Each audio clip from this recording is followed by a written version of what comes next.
Hello, everyone. It's me, TK, and Arif with Humble Agile Leadership. Hello, Arif. Hello, everyone. Welcome to another episode. It's been a long time since we were here talking about this topic, isn't it, TK? It's been quite a long Yeah, time indeed. Yes, I think we've last had a chance to talk about it in June. I think, yes, yeah, there were so many things happening, with live events, with work and everything that it's just so easy to forget about the great agile leadership. And it's a very important topic. I do that's believe it right. is. So, with that being Exactly right. said, what we're going to talk about today is, and let me switch the view slightly, we're going to talk about the wonderful leadership circle again. So, you might remember previously, we've been talking about the leadership circle. Let us know if you're here, say hi, so we might talk with you when you're here. And today we'll continue our journey through the leadership circle.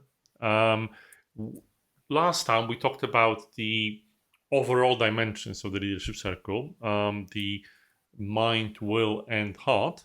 But this time we'll go a bit deeper. So, Arif, I'm putting the basic model here. Would you like to remind us about heart, will, and mind as the basic? Yeah, yeah. It's worth doing a recap, isn't it, of Hmm? what we are talking about? I think from the let's start with the heart side. We're talking about leaders who very much lead with relationships first. It's very important to them about their own relationships with others around them, their people they employ, their teams, but also to themselves as well. There's an element to that, isn't there, around how Absolutely, yeah. people around them affect themselves and how they show up. So there's two sides to that element. Um, when it comes to the mind, it is very much uh, focusing on, I suppose, those individuals who feel or who resonate with, I suppose, this idea of them.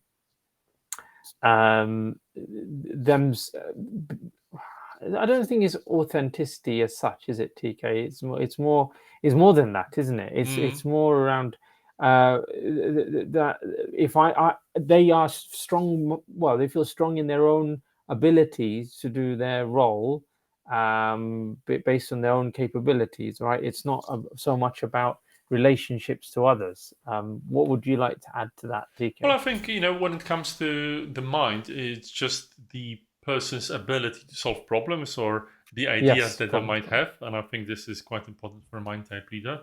Absolutely. Yeah, so obviously this is quite a simplified model, but the agile leadership cycle goes quite deeper. And today we wanted to highlight some additional dimensions for you. So this is how the next level looks like. And what you can see over here is 8 dimensions: authenticity, systems awareness, achieving, controlling, protecting, complying, relating, and self awareness. The wonderful 8. And the way it works is at the center of the leadership circle, you've got your identity. But your identity, when you're leading, can manifest in multiple ways. And each of us has all these wonderful aspects, all these wonderful dimensions. And depending on where we are when we're leading, or how we manifest ourselves, these show up differently. As you can see, some of them are below the boat, closer to the reactive side, and some of them are closer to the creative ones, where we've also have the same colors as before. So whereas previously we've only had heart, mind, and will, now we actually have more dimensions going deeper into that. And there's more still. So with that, I think we can go through all 8 in random order. What do you think, Arif? Why not? Yeah, let's explore them. Let's talk about maybe give some share some. I don't know, share some stories or give some ideas of how this shows up and what we've seen with working with leaders as well. Maybe it might be worth adding some of our insights to that so that our viewers can better contextualize what we're talking about here. What do you think? Yeah, I think so, definitely. And I'm sure there's I've got quite a few stories. So let's go to the first one, which actually is on the will side and in the creative domain, which we call achieving. So it's the extent to which the leader offers a visionary, authentic, and high achievement leaderships. How do you understand that, Arif? So authentic. I mean, yeah. When it comes to, I think this is what I probably talking about earlier, but maybe getting myself a bit mixed up. So apologies. But yeah, it's how true you are to yourself, right? Are you able to show up in an environment, and whatever you believe to be true, you are able to share that. There is no filter as such. What you want to happen, you try and make happen. You are very authentic in terms of you showing your true feelings about what you want, what you expect, what you don't like. You're not hiding that from anyone. You're not hiding that from your staff, perhaps. So they're very clear. It's very clear and visible to everyone.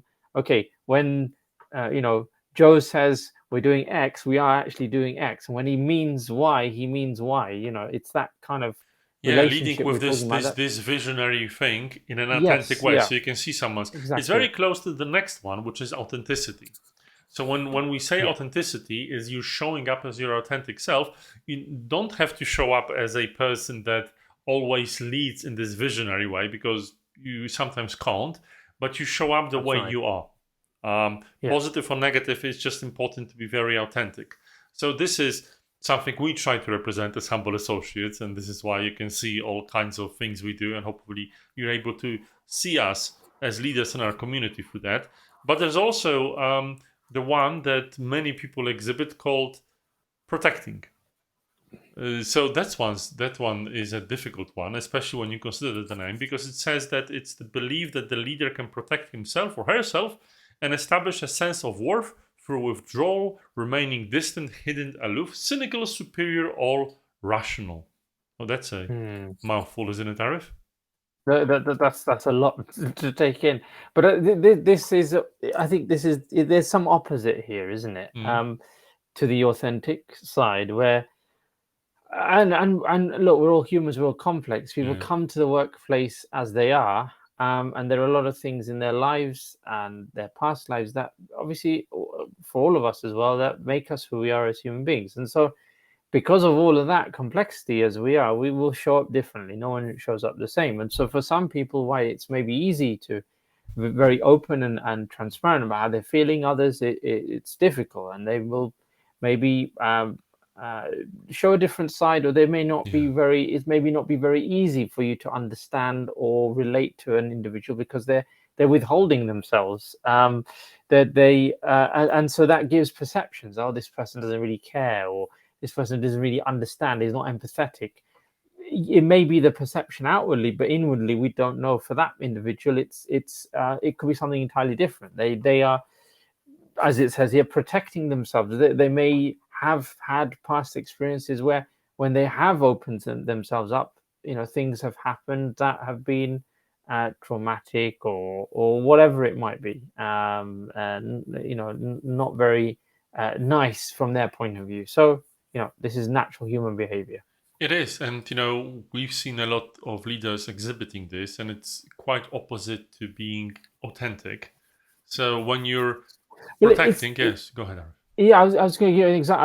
I was doing a profile, some profile work with a leader recently, Mm, and he talked about his childhood upbringing in terms of his education, and saying, look, as part of my education and upbringing, we were taught not to share some of this or be open about some of this, and actually we were taught to hide some of these thoughts and feelings, and not to show people that vulnerability. So he said, for me now in the workplace, I know now is holding me back because I want to uh, get to that next step in my career ladder. I want to be a senior leader. I'm capable, but I find it difficult to share stories. I find it difficult to tell people what I really think about things, and I hold myself back. So, yeah, these are real challenges, yeah. and people do face them. I've experienced it working with leaders, and what's important is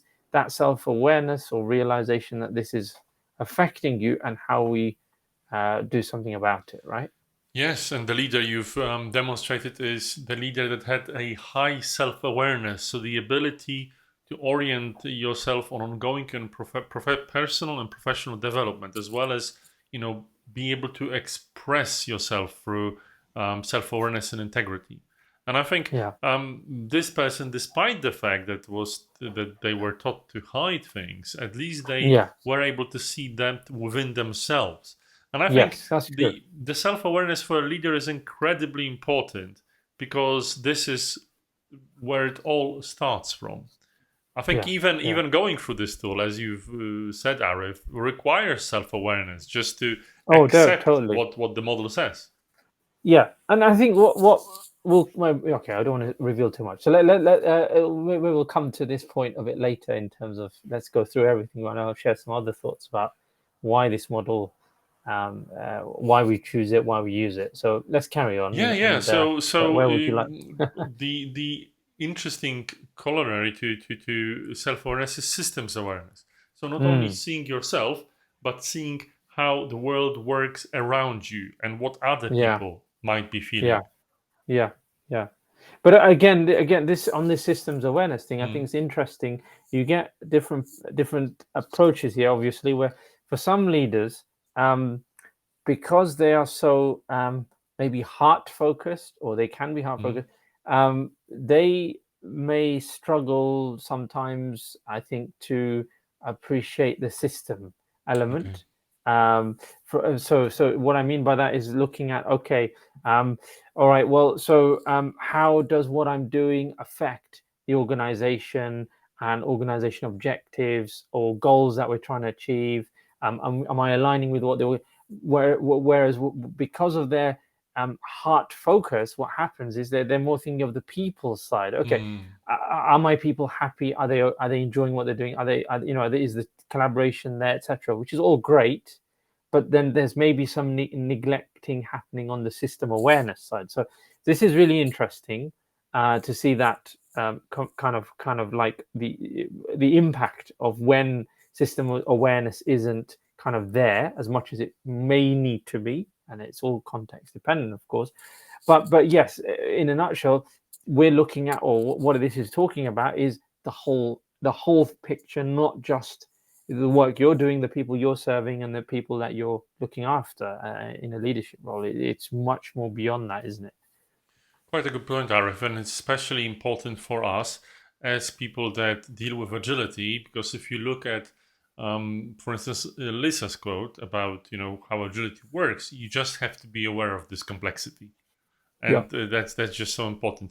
But the other picture of self awareness is relating, or systems awareness, which is, as you said, Arif, in a hard type leader, is very much relating to other people and yeah, looking to how to leverage their wonderful skills yeah, by building others. yeah. That's it. Exactly. Yeah, yeah. And so where are we going? Yeah, yep. And going back to the agile point, absolutely critical when it comes to agility, asking you Mhm. to organize your work and organize the way you work in a completely different way, right? So where you may be familiar with, or you may be coming from a non-agile environment where there's it's kind of accepted that perhaps you the style may be a bit more directive in terms of, right, I need to Mhm. tell you what you need to do, I need to tell you what the work is, and I need to know what's going on, and I need to have a degree of control. What we're now arguing, or what agility says, well, actually, no, that is not so much the case. You need to release some of that control now, and you need to structure your team in such a way that they're able to be self-sufficient to an extent. So for you to now work in that environment, there is, well, if we can go back just briefly, TK, before we skip to the controlling, there is something there around where was that one we were talking about? Sorry, the relating. Yes. So are you able to relate to your staff and your people in a way that they are able to be self-sufficient? Can you help them become self-sufficient? Can you help them make decisions? If you can't relate to them, communicate with them, leverage the best of their abilities and say in the best way possible, you're going to find that difficult. And then, of course, you landed on there controlling. If this is high for you, it's going to be really hard for you to do the other aspects, the relating and the other things that we've been talking about. So, there's a lot of demands agility places on leaders. We see this all the time. I think a lot of leaders don't realize it. They don't appreciate it. But going through this model in this way, looking at all these categories in this way, I think it's a really important way for people to appreciate the multi-dimension that exists when it comes to leading. Quite true, and as you've alluded to in terms of controlling, switching to it, I think this is one of the huge poisoners of agility within teams and organizations, and change and productivity. Like many people, and you might remember if you're working in change and team building, the 8 or 5 dysfunctions from Patrick Lencioni. The basic one is the lack of trust. And I think controlling represents this lack of trust through the fact that you feel very much uneasy and needing to control. Yeah, that's right. Yeah. And, we actually, in September, we'll have, by the way, just plugging in our other webinars, an Agile 101 when we will talk about planning. And quite soon we'll have the next one, the Agile 101, when we will talk about deadlines. And these are the tools that people use for controlling, even though they sound innocent. Yeah, you're right, exactly. So please do join us for those future episodes so we can talk more about those, isn't it? And maybe some kind of link. There is one more that we haven't covered, which is the complying dimension. Sarif, what do you think it is? Where are we? I'm just going back to where we are. The complying one. Yes. This is. I think this one. It really comes up a lot where people are driven or leaders are driven.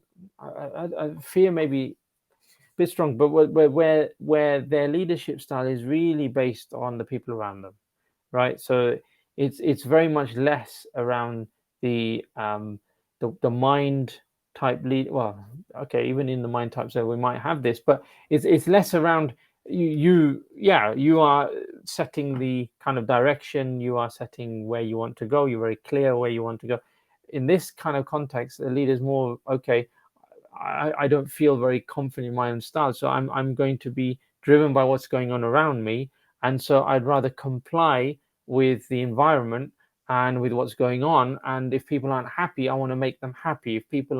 If I'm not feeling happy, I need to make sure that I'm making people happy,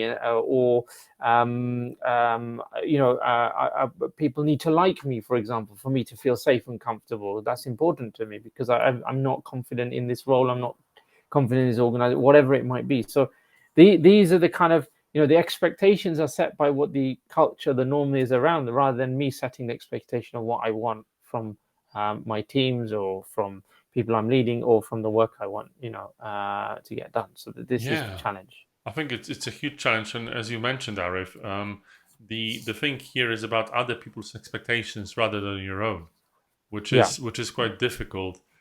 Because sometimes you just have to put your own mask first before helping others, and this person derives their value from what others say about them as a leader. This can be quite dangerous when we work with quite a few leaders like that, because they care so much about other people's opinion. They manage perception, and these leaders, similar to the leaders that have high controlling, get promoted a lot. If only they have the self-awareness, they can improve using models like this, but they don't always do. Very true. These are all the dimensions we spoke about. So, Arif, to summarize it all, why do you think this is a useful model? Why do we find success working with our clients using it? And I think there's a couple of things. The important thing here is that the multi-dimension aspect, in terms of it's covering all aspects of how someone appears or not appears, how someone presents themselves in an organizational setting, right? In a leadership context, right? All of these things may or may not be true at one point or at some point in any in any leader's journey. We're not saying, and the beauty of this model is it's not boxing you by saying you are this person. It doesn't work like that. What it says is all these competencies, all these possibilities exist at any point in time. Let's see where you are currently. Is it working for you? And if it's not, where would you like to go with it? And if more importantly than that, when other people are involved in this assessment are also telling their stories of how you show up, and with those stories, you have the tools or the capability of authoring your own next story. Where do you want to go next? What would you like your story to be as a leader? There's nothing here that is set in stone. It's purely a way to assess where you are right now, and discover what is happening for you that you may not be aware of. Some of it you probably will be. You will have some understanding of it as you go through the process of assessing yourself. But yeah, so and to answer your next question, why do we find it successful? It's partly that because it's very eye-opening for a lot of people in two ways. A, it confirms some suspicions they already have, and B, it gives them a dimensional view that they weren't appreciating. So they may not have appreciated how one aspect of the profile has a direct impact on another aspect of the profile, or it gives them the ability to see, okay, so when I'm in this situation, this is why I behave like this, and as a result of that, it's affecting people in this way.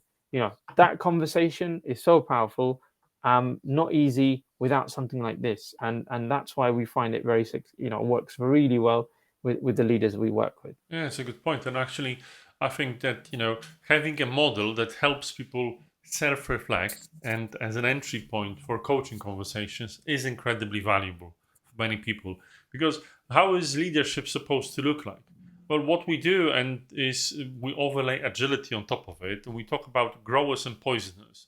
So we believe that the leader's job is to create the right culture in the organization. And if they want agility, if this is what they think will benefit the organization, which we usually think so too, they need to grow agility and they need to lead in a way that does so. And maybe in the next episode, we can talk about how and which elements of the circle are especially growing and which of them and how they can be poisoning agility when it comes to the produced leadership culture. But you also have a chance to taste it, to be able to see how it works, because we're providing a free taster, the ability to be a part of the Agile leadership journey. So, Arif, how does our intro journey work? And I'll put an advert here. Very simple. I think we're going to show the sign up details on the screen, I think, aren't we, TK? And so what we'll ask you to do is simply go to our website, have a read. There's a bit more information. You can scan the QR code, obviously. A bit more information on what the leadership circle profile looks like. There's a sample profile you can download too. Have a look at that if you're interested.